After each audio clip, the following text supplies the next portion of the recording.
Hey guys, so in today's episode with LiveLongGear, we are going to show you how to tie a bowline. I'm gonna tell you what it's used for, some of the pros, the cons, and I'm gonna tell you why I think it's popular. How to tie it, of course, is the key, the resounding feature of this thing. That's probably why you're here. And then I'm also gonna mention 4 different ways to tie it. So I'm going to have other videos in first person, so if this video is not that easy for you to see and understand, I'm going to do 1 or 2 of them in first person, which means, from where I'm sitting, might be easier for you, so check those out in some of my other videos.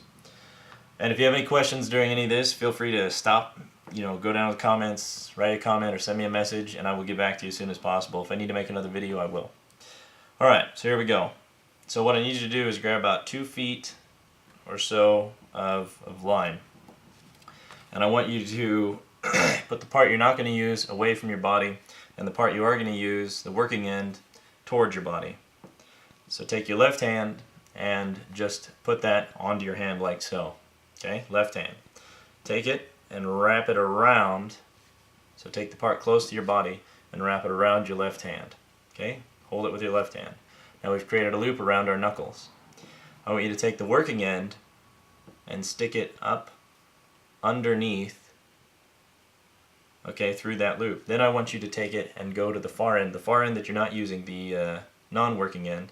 Take your working end and put it underneath, okay, underneath. Do not put it over, put it underneath. I know I get repetitious, but I think it helps. So then stick it back down through, this time you're going down through the knuckle loop, okay. Once you've pushed it through the knuckle loop, you need to grab both the loop that you've just made, this is the actual loop that you're going to be using for the knot, and the working end. Grab those with your right hand, both of them at the same time. Then go ahead and pull tight, and that's your bowline. Okay? I know that was kind of quick. I'm going to go through another one much slower, and I'm also going to explain to you some of the different advantages to this knot in between.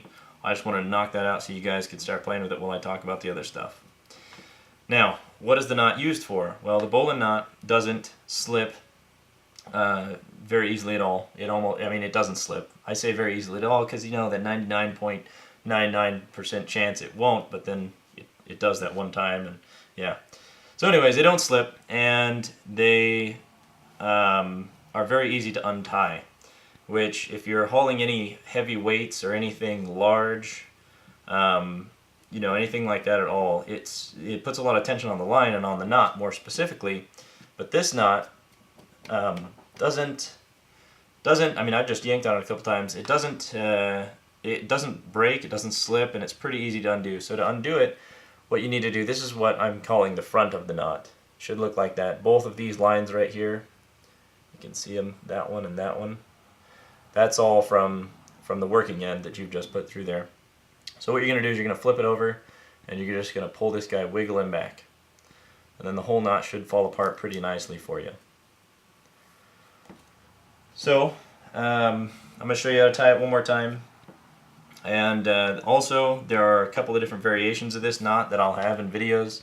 The way I'm showing you is the way I learned. I know there's the Cub Scouts do it almost the exact same way that I'm doing, or the Boy Scouts or Girl Scouts. And then there's the Seaman's knot, the Seaman's way of doing it. There's the Cowboy way of doing it. And then there's a way you can do it with a bite in the rope, which allows you to actually have 2 bowlines at once. And I will put videos up for those, so be watching for that. So here we go. Put the working end behind you. The end you're not going to deal with away from your body. Take your left hand and put the line across it. Make 1 loop around your left hand. So you're going to make a loop around your left hand. Okay, this is facing towards my body, the working end. We're going to take, this is the loop I was discussing, we're going to take the working end and we're going to put it up underneath the knuckles. Okay? This, remember, is going to be the loop that you're actually going to make when you're done. So if you wanted to put something in there, I have this knife, this would be how tight or how loose you would want it, depending on the object. So I'm going to have mine pretty loose. Then, after you stuck it up underneath your knuckles, you're going to run it behind, not in front, but behind the end you're not dealing with. You're going to bring it back down and push it through that knuckle loop. Okay, so there it is hanging out through that. Then you're going to grab it with your right hand. You're going to grab both the working end and the loop that you're using and you're going to hold them. You're going to take your left hand out, you can let go of that, and then pull tight. And that's your bowline. So there you are, guys.